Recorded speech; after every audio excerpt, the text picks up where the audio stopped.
Dr. Cutter here with the Chainsaw Hospital. Today we're going to be working on the bar for the XL 101.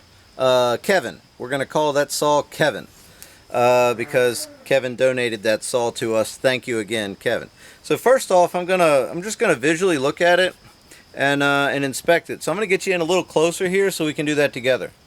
So we've got our bar here, and you can see there's a lot of wear on this side. That paint is missing, and there's a lot of paint here. I don't think this bar was ever flipped.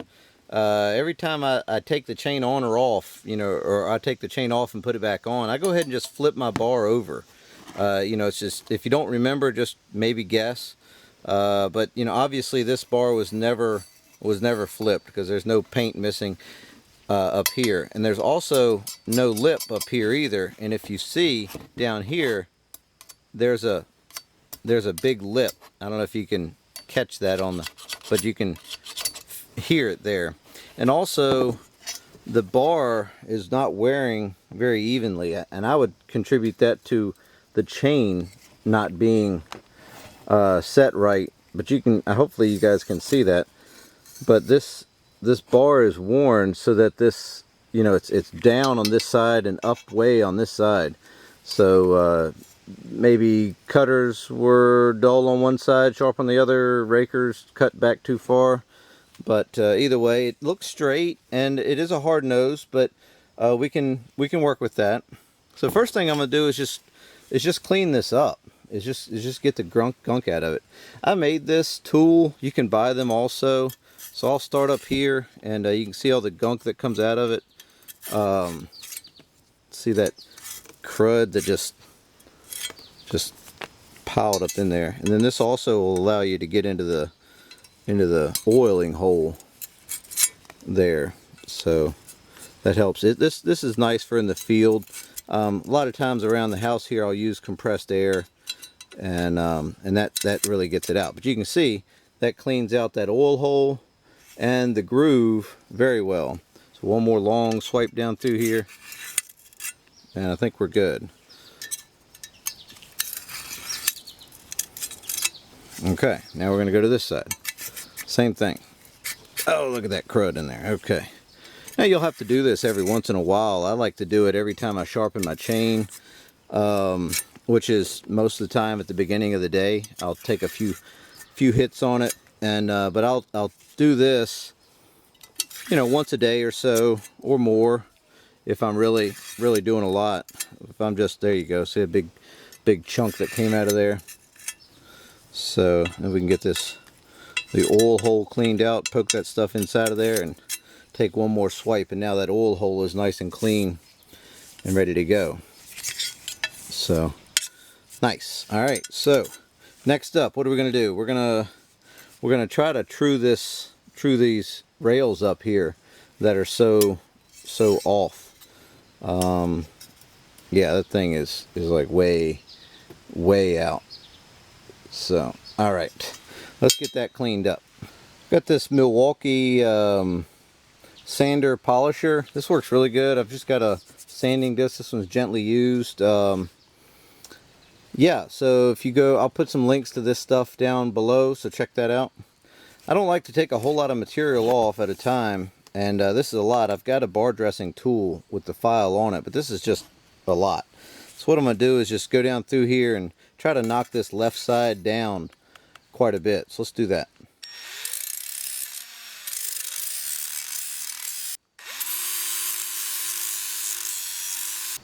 I'm just eyeballing down the bar to look at the rails to see how even I've got them. I was just really focusing on this right hand side here that was so high. Let's go ahead and do that just a little bit more. See, these wear pretty good. They don't last forever, but that's okay. They do exactly what we need them to do.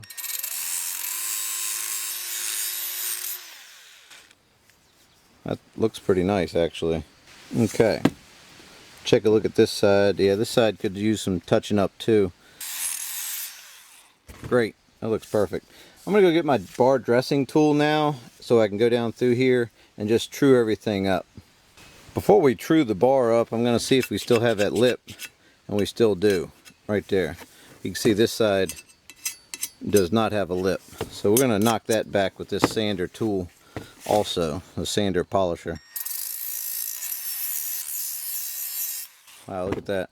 That's a burr right there. I don't know if you guys can see that or not, but that's a piece of wire that snapped right off of there as we were working it. That's pretty neat. Looks like we still have one right there. I can kind of feel it with my fingernail. Just holding it at a low angle relative to the face here, so just barely lift it off of it, not at a 45 or anything. Let's do this side while we're at it. Oh, that feels great now. Perfect. Alright, now let's get the dressing tool and we'll go ahead and dress these edges. Got our saw bar dresser, and I'll put a link to this down below too. It comes in a little package, and it's got a file and a guide there.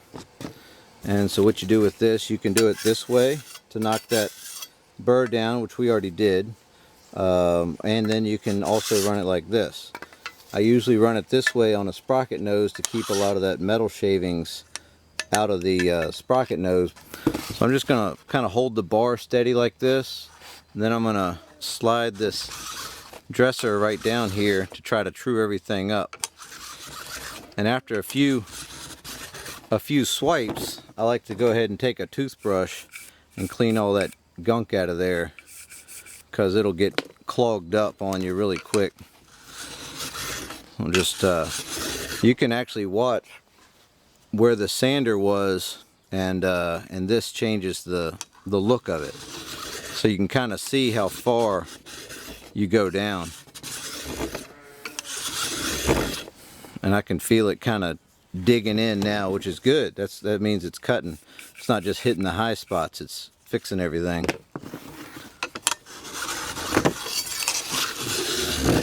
I'm picking the file up off of it when I pick it up. So that looks really good right there.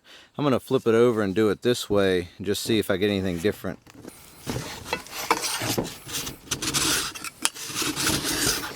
So right here at the tip needs to be touched a little bit. Let's go ahead and clean that up some.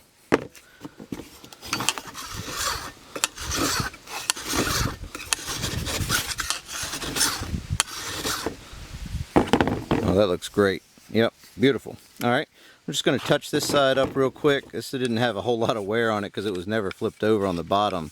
Most of your cutting, most of your wear is going to be on the bottom of your bar, whether it's flipped one way or the other.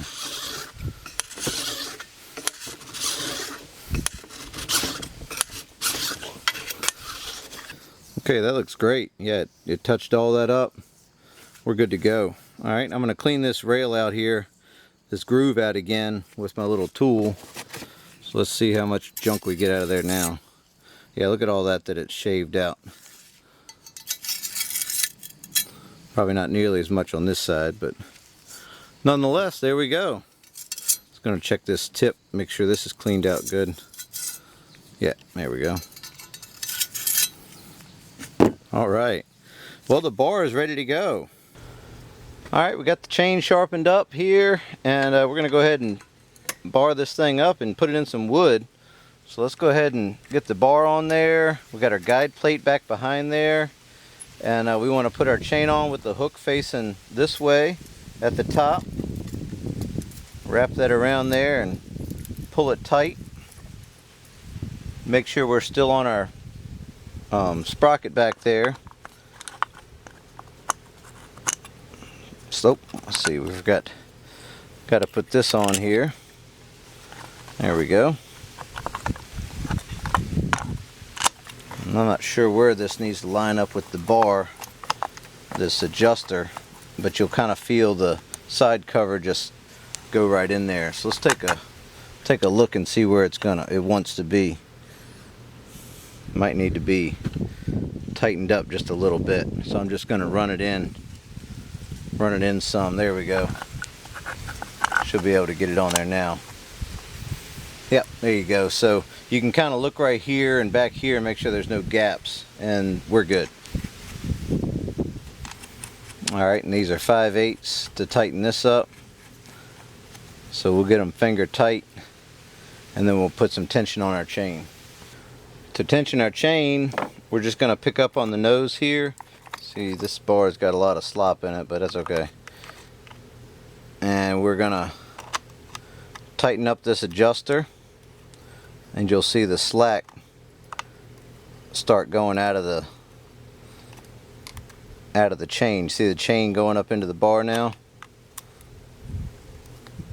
And we want it with the nose up. We want the bottom of this chain, or the bottom of this bar, and the top, part of the chain right there, to just barely touch. Just like that. It just barely touched. And now we get our ratchet, or our wrench in this case, but this ratcheting wrench, and tighten up these bar nuts. Just like that. So now I'm just going to check to make sure the chain moves fairly freely, and it does, and we have the right tension there. So you should be able to kind of spin the chain like that with your screwdriver. Alright, let's get this thing started up, and we're going to put it in some wood. Alright, well, let's go ahead and start this thing up and see what we got. Turn the switch on. I'm going to set my high idle because that seems to help get it going. So let's see if we can get it started.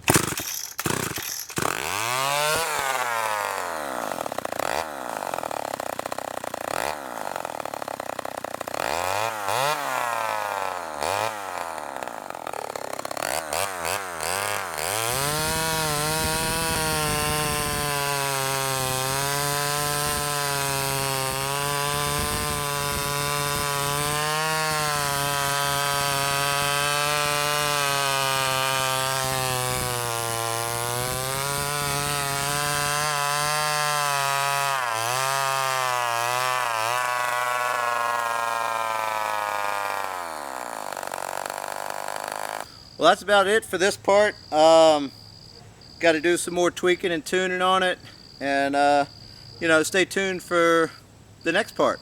We've got plenty more work to do on this thing.